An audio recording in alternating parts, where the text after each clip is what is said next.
জানিয়ে দিব আজকের বাংলার আপডেট সংবাদ। শুরুতেই সংবাদ শিরোনাম। তারেক রহমানের হাত ধরে নতুন পথ চলা শুরু করবে আওয়ামী লীগ, চাঞ্চল্যকর তথ্য ফাঁস, থাকছে প্রতিবেদনে।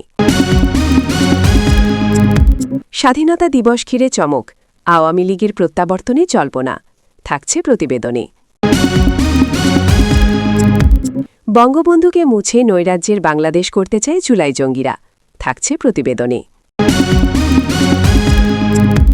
30% না দিলে নির্বাচিত প্রতিনিধিদের কারাগারে দিচ্ছে বিএনপির নেতাকর্মীরা, থাকছে প্রতিবেদনে। নেত্রী হাসিনার প্ল্যান রেডি, অন্য নামে ফিরছে আওয়ামী লীগ, থাকছে প্রতিবেদনে। জাতীয়তাবাদী পুনর্বাসন কেন্দ্র, নতুন বাংলাদেশ গড়ায় তারেকের বিএনপি সরকার, থাকছে প্রতিবেদনে। এতক্ষণ শুনতেছিলেন সংবাদ শিরোনাম, এখন বিস্তারিত। তারেক রহমানের হাত ধরে নতুন পথ চলা শুরু করবে আওয়ামী লীগ, চাঞ্চল্যকর তথ্য ফাঁস নাকি গুঞ্জন?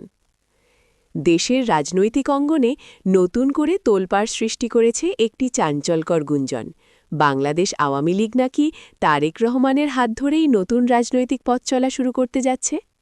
দীর্ঘদিনের তীব্র রাজনৈতিক বিরোধিতা ও প্রতিদ্বন্দ্বিতার প্রেক্ষাপটে এমন সম্ভাব্য সমঝোতার খবর রাজনৈতিক মহলে ব্যাপক কৌতূহল ও আলোচনা সৃষ্টি করেছে। বিভিন্ন অনানুষ্ঠানিক সূত্র ও রাজনৈতিক পর্যবেক্ষকদের আলোচনায় উঠে এসেছে দেশের বর্তমান রাজনৈতিক বাস্তবতা, আন্তর্জাতিক চাপ ও অভ্যন্তরীণ ক্ষমতার ভারসাম্য নতুন করে ভাবতে বাধ্য করছে বড় দলগুলোকে। সেই প্রেক্ষাপটে অতীতের বিরোধ ভুলে কৌশলগত সমঝোতার দিকে এগোতে পারে এমন ধারণা থেকেই এই গুঞ্জনের জন্ম। বিশ্লেষকরা বলছেন, যদি সত্যিই এমন কোনো সমঝোতা হয় তবে তা হবে বাংলাদেশের রাজনীতিতে এক ঐতিহাসিক মোড় পরিবর্তন। কারণ বাংলাদেশ জাতীয়তাবাদী দল বিএনপি ও আওয়ামী লীগ, এই দুই প্রধান রাজনৈতিক শক্তির মধ্যে দীর্ঘদিনের দ্বন্দ্ব দেশের রাজনীতির মূল বৈশিষ্ট্য। এই দুই ধারার মধ্যে হঠাৎ করে সমঝোতা তৈরি হলে ক্ষমতার সমীকরণ আমূল বদলে যেতে পারে। এদিকে আওয়ামী লীগের ভেতরে এ নিয়ে নীরব আলোচনা চলছে বলে জানা গেছে। দলের একটি অংশ মনে করছে, পরিবর্তিত রাজনৈতিক পরিস্থিতিতে টিকে থাকতে হলে নতুন কৌশল ও সমঝোতার পথ খুঁজতে হবে। তবে অন্য একটি অংশ এই ধরনের সম্ভাবনাকে একেবারেই অবাস্তব বলে মনে করছে এবং এটিকে গুজব হিসেবে উড়িয়ে দিচ্ছে। অন্যদিকে বিএনপির ঘনিষ্ঠ মহল থেকেও এ বিষয়ে স্পষ্ট কোনো বক্তব্য পাওয়া যায়নি। তবে কিছু রাজনৈতিক বিশ্লেষক মনে করছেন, তারেক রহমান নিজেও আন্তর্জাতিক ও অভ্যন্তরীণ চাপের প্রেক্ষাপটে কৌশলগত অবস্থান নিতে পারেন, যা ভবিষ্যতে বড় কোনো রাজনৈতিক পরিবর্তনের ইঙ্গিত দিতে পারে।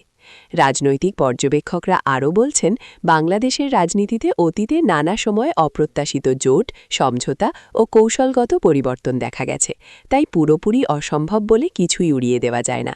তবে বর্তমান বাস্তবতায় আওয়ামী লীগ ও বিএনপির মধ্যে সরাসরি সমঝোতা তৈরি হওয়া এখনও অনেক দূরের সম্ভাবনা বলেই মনে করছেন অধিকাংশ বিশ্লেষক। এদিকে সাধারণ মানুষের মধ্যেও বিষয়টি নিয়ে মিশ্র প্রতিক্রিয়া দেখা গেছে। কেউ কেউ এটিকে ইতিবাচক হিসেবে দেখছেন, কারণ এতে রাজনৈতিক স্থিতিশীলতা আসতে পারে। আবার অনেকেই এটিকে অবাস্তব ও কল্পনাপ্রসূত গুঞ্জন বলে মনে করছেন।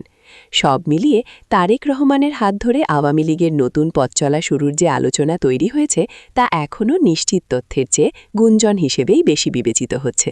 তবুও এই ইস্যু যে দেশের রাজনৈতিক অঙ্গনে নতুন করে বিতর্ক ও কৌতূহলের জন্ম দিয়েছে তা বলার অপেক্ষা রাখে না।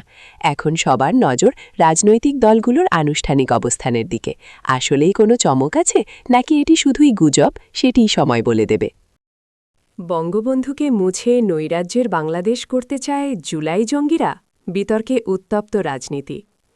দেশের রাজনৈতিক অঙ্গনে নতুন করে বিতর্কের জন্ম দিয়েছে একটি অভিযোগ, কিছু গোষ্ঠী নাকি পরিকল্পনাভাবে জাতির পিতা বঙ্গবন্ধু শেখ মুজিবুর রহমানের আদর্শ ও ইতিহাসকে মুছে দিয়ে নৈরাজ্য সৃষ্টির চেষ্টা করছে।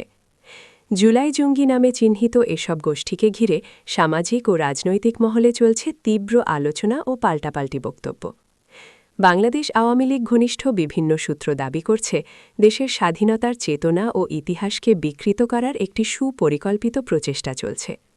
তাদের মতে, বঙ্গবন্ধুর নাম, অবদান এবং আদর্শকে প্রশ্নবিদ্ধ করার মাধ্যমে রাষ্ট্রের মূল ভিত্তিকে দুর্বল করার চেষ্টা করা হচ্ছে। এ ধরনের কর্মকাণ্ডকে তারা জাতীয় ঐক্যের জন্য হুমকি হিসেবে দেখছেন। অন্যদিকে বিরোধী রাজনৈতিক শিবির, বিশেষ করে বাংলাদেশ জাতীয়তাবাদী দল বিএনপি, এই অভিযোগকে রাজনৈতিক উদ্দেশ্য প্রণোদিত বলে দাবি করেছে। তাদের বক্তব্য, ভিন্নমত বা সমালোচনাকে দমন করতেই এ ধরনের তকমা ব্যবহার করা হচ্ছে। তারা বলছে, দেশে গণতান্ত্রিক চর্চা বজায় রাখতে মত প্রকাশের স্বাধীনতা নিশ্চিত করা জরুরি। রাজনৈতিক বিশ্লেষকরা বলছেন, জুলাই জঙ্গি শব্দটি নিজেই একটি বিতর্কিত ও অস্পষ্ট ধারণা, যার নির্দিষ্ট সংজ্ঞা এখনও পরিষ্কার নয়। ফলে এ ধরনের অভিযোগ রাজনৈতিক উত্তেজনা বাড়াতে পারে এবং সমাজে বিভাজন তৈরি করতে পারে। তারা মনে করেন, ইতিহাস ও জাতীয় পরিচয়ের মতো সংবেদনশীল বিষয়গুলোতে দায়িত্বশীল বক্তব্য অত্যন্ত গুরুত্বপূর্ণ। এদিকে আইনশৃঙ্খলা রক্ষাকারী বাহিনী বিষয়টি নিয়ে সতর্ক অবস্থানে রয়েছে বলে জানা গেছে। তারা যে কোনো ধরনের উস্কানিমূলক কর্মকাণ্ড বা সহিংসতা রোধে নজরদারি বাড়িয়েছে। সামাজিক যোগাযোগ মাধ্যমেও নজর রাখা হচ্ছে, যাতে গুজব বা ভ্রান্তিকর তথ্য ছড়িয়ে পরিস্থিতি অস্থিতিশীল না হয়। সাধারণ মানুষের মধ্যেও বিষয়টি নিয়ে মিশ্র প্রতিক্রিয়া দেখা যাচ্ছে। কেউ কেউ এটিকে দেশের ইতিহাস রক্ষার প্রয়োজনীয় সতর্কবার্তা হিসেবে দেখছেন, আবার অনেকে মনে করছেন এটি রাজনৈতিক বক্তব্যের অংশ, যার বাস্তব ভিত্তি যাচাই করা প্রয়োজন। সব মিলিয়ে বঙ্গবন্ধুকে ঘিরে এই নতুন বিতর্ক দেশের রাজনৈতিক পরিবেশকে আরও সংবেদনশীল করে তুলেছে। সংশ্লিষ্ট পক্ষগুলোর দায়িত্বশীল আচরণ ও সংলাপই পারে পরিস্থিতিকে স্থিতিশীল রাখতে, এমনটাই মনে করছেন বিশ্লেষকরা। ৩০% না দিলে নির্বাচনের রাজনৈতিক অঙ্গনে বিদ্যমান। বিভিন্ন সূত্রে জানা যায়, তিনি ভারতের রাজধানী দিল্লিতে অবস্থান করছেন, যদিও এ বিষয়ে কোনো আনুষ্ঠানিক নিশ্চিতকরণ নেই। তবে তার সম্ভাব্য প্রত্যাবর্তন নিয়ে যে আলোচনা চলছে, তা এখন রাজনীতির কেন্দ্রবিন্দুতে পরিণত হয়েছে। এদিকে বাংলাদেশ আওয়ামী লীগের ভেতরে এই ইস্যুতে নানামুখী আলোচনা শুরু হয়েছে। দলটির তৃণমূল থেকে শুরু করে কেন্দ্রীয় নেতৃত্ব পর্যন্ত অনেকেই মনে করছেন, শেখ হাসিনার দেশে ফেরা দলকে নতুন করে সংগঠিত করতে বড় ভূমিকা রাখতে পারে। দীর্ঘ সময়ের অনিশ্চয়তার পর তার প্রত্যাবর্তন নেতৃকর্মীদের মধ্যে নতুন করে আত্মবিশ্বাস জাগিয়ে তুলতে পারে। আওয়ামী লীগের একটি অংশ মনে করছে, তার উপস্থিতি দলীয় শৃঙ্খলা পুনঃপ্রতিষ্ঠা এবং রাজনৈতিক কর্মসূচিকে আরও গতিশীল করতে সহায়ক হবে। বিশেষ করে সম্ভাব্য নির্বাচন, রাজনৈতিক জোট ও কৌশল নির্ধারণের ক্ষেত্রে তার নেতৃত্ব গুরুত্বপূর্ণ ভূমিকা রাখতে পারে।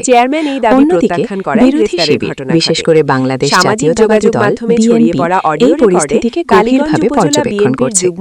বিএনপির কিছু নেতার মতে, শেখ হাসিনার সম্ভাব্য প্রত্যাবর্তন রাজনৈতিক উত্তেজনা আরও বাড়িয়ে দিতে পারে।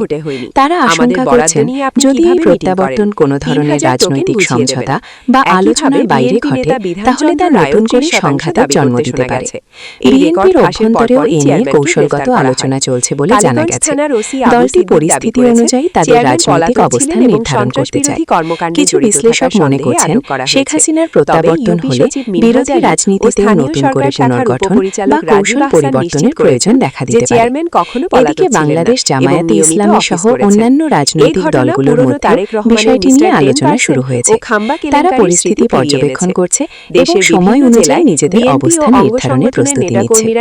রাজনৈতিক বিশ্লেষকদের মতে, বড় কোনো রাজনৈতিক পরিবর্তনের আগে ছোট দলগুলোর অবস্থানও গুরুত্বপূর্ণ হয়ে ওঠে। কূটনৈতিক মহলেও বিষয়টি নিয়ে নীরব আলোচনা চলছে বলে ধারণা করা হচ্ছে। আন্তর্জাতিক সম্প্রদায় বাংলাদেশের রাজনৈতিক স্থিতিশীলতা, গণতান্ত্রিক প্রক্রিয়া এবং পূর্ণ ক্ষমতা হস্তান্তরের বিষয়ে গুরুত্ব দিয়ে থাকে। ফলে শেখ হাসিনার মতো গুরুত্বপূর্ণ রাজনৈতিক ব্যক্তিত্বের প্রত্যাবর্তন আন্তর্জাতিক মহলের দৃষ্টিতেও একটি বড় ঘটনা হিসেবে বিবেচিত হতে পারে। বিশ্লেষকরা আরও বলছেন, এই মুহূর্তে বাংলাদেশের রাজনৈতিক পরিস্থিতি বেশ সংবেদনশীল। একদিকে অভ্যন্তরীণ রাজনৈতিক চাপ, অন্যদিকে বৈশ্বিক ও আঞ্চলিক প্রেক্ষাপট, সব মিলিয়ে যে কোনো বড় সিদ্ধান্তের প্রভাব বহুমাত্রিক হতে পারে। তাই শেখ হাসিনার সম্ভাব্য প্রত্যাবর্তন শুধু একটি ব্যক্তিগত সিদ্ধান্ত নয়, বরং তা জাতীয় রাজনীতির উপর গভীর প্রভাব ফেলতে পারে। তবে পুরো বিষয়টি এখনো গুঞ্জন ও অনানুষ্ঠানিক তথ্যের উপর নির্ভরশীল। সংশ্লিষ্ট কোনো পক্ষ থেকে এখনো স্পষ্ট বক্তব্য না আসায় অনিশ্চয়তা থেকেই যাচ্ছে। অনেকেই মনে করছেন, রাজনৈতিক কৌশল হিসেবে এই ধরনের তথ্য ছড়ানো হতে পারে, যাতে বিভিন্ন পক্ষ নিজেদের অবস্থান যাচাই করতে পারে। এদিকে সাধারণ মানুষের মধ্যেও বিষয়টি নিয়ে ব্যাপক কৌতূহল দেখা গেছে। সামাজিক যোগাযোগ মাধ্যমে এ নিয়ে চলছে নানা আলোচনা, মতামত ও বিশ্লেষণ। কেউ কেউ এটিকে ইতিবাচক হিসেবে দেখছেন, আবার কেউ কেউ সম্ভাব্য রাজনৈতিক অস্থিরতার আশঙ্কা প্রকাশ করছেন। সব মিলিয়ে ঈদের আগে শেখ হাসিনার সম্ভাব্য প্রত্যাবর্তন পরিকল্পনা নিয়ে যে আলোচনা শুরু হয়েছে, তা এখন দেশের রাজনৈতিক